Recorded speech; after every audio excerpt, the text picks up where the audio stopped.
காக்கும் அருள் தரும் தெய்வா.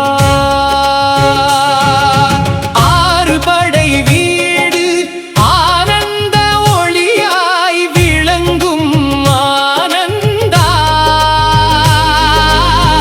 அருளால் வாழ்வை ஆளும் நல்லூராண்டவன் முருகா.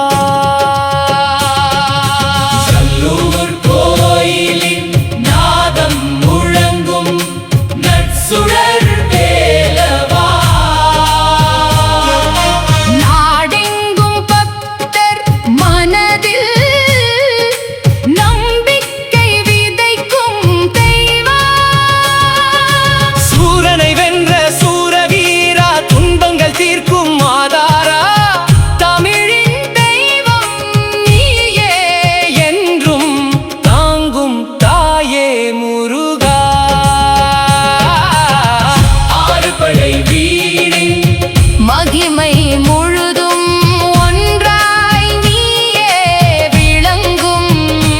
அன்பின் அருளால் உலகம் முழுதும் அமைதியை விதைக்கும்.